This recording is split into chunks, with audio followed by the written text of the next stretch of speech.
So I've got, I mean, I could speak to you for days. Literally, I think we could speak for days, yeah? And I hope that maybe we get a chance to speak more at another time. But I've got like two big kind of questions that I wanna finish up on, right? So the first question I've got is that when I looked through, like, you've won so many awards, mashallah, tabarakallah, right? I'm talking like Entrepreneur of the Year award, and this is non-Muslim saying it. It's not like one of those, niche ones where you win it in the Muslim, but you won it Muslim Business Award, non-Muslims, NatWest, all this kind of stuff, right? And then I see pictures of you with the Future King, and I see pictures of you at Towning Street, and like all this stuff, right? But then when we see you and we speak to you, it's like this guy's like an up on a guy from local. He's like really nice. So how do you keep that humility when you've had so much success and recognition? How do you do that? It's just when I go home and my mum gives me a slap around the ear, oh man, like, who do you think you are? Nah, it's just you've got to. I don't know, man. It's you just who you surround yourself with, and I like to surround myself with people who are constantly, critiquing me or giving me a hard time, and kind of like always, everybody says nice things about you, and well, most people say nice things about you and say, well done or great work, and when you've done, and it's never me. That's the thing as well. Like you just said that earlier, I said it's never me. It's not me. I might have had that idea initially, and I've got Mohammad and Abdul and John and David to come up together, and then these guys have put their blood, sweat, and tears into delivering it.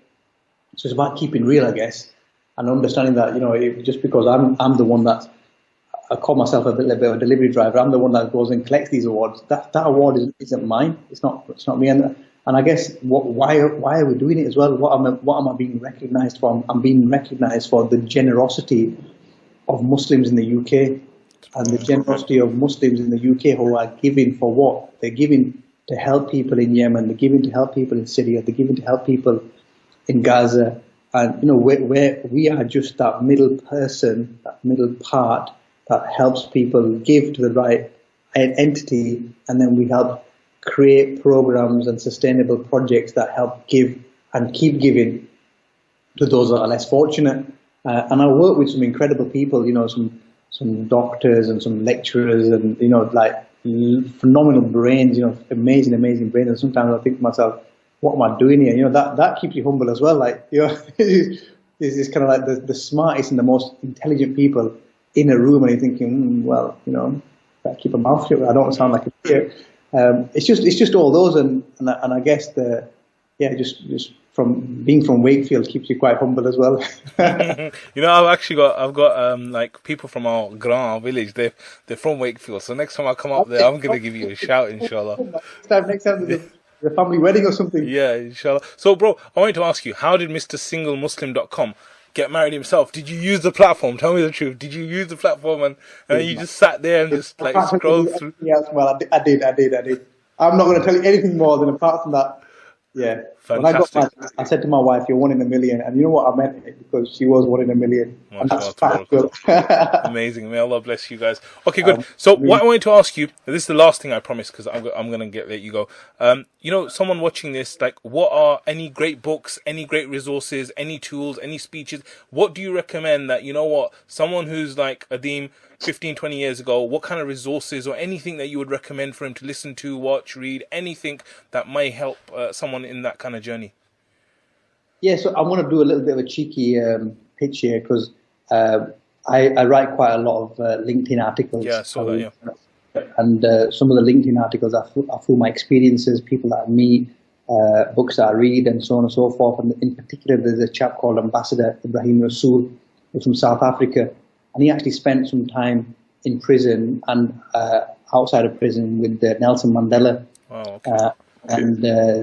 When he came to Wakefield, I called Wakefield the centre of the universe. Everybody should come to Wakefield.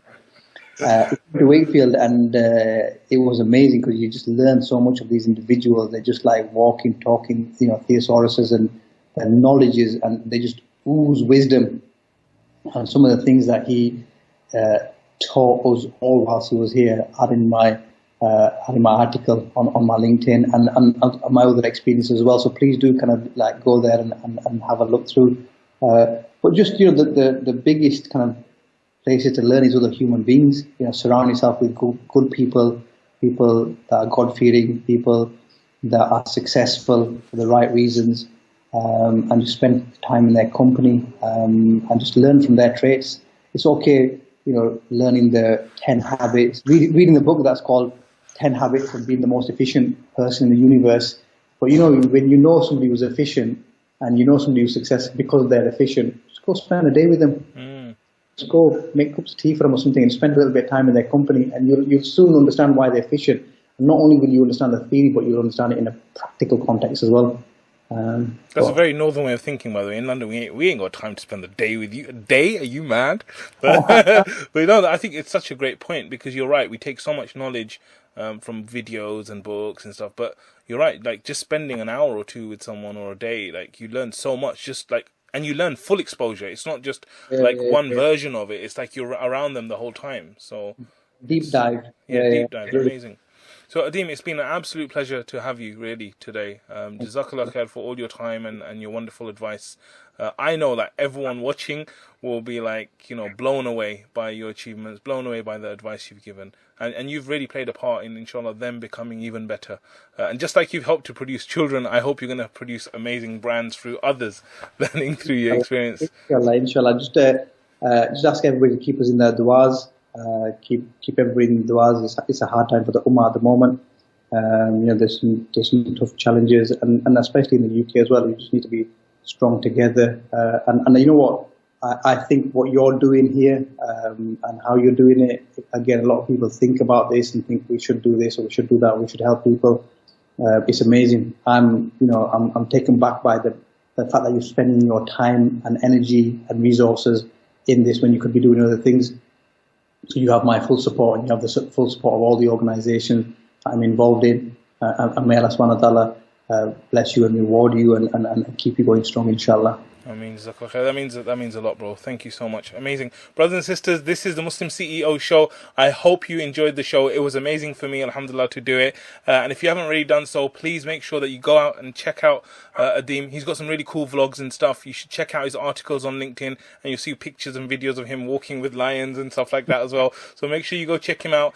Subscribe to our channel, of course. Check out the free training at muslimceo.com. And inshallah, till next time, take care. Assalamu alaikum.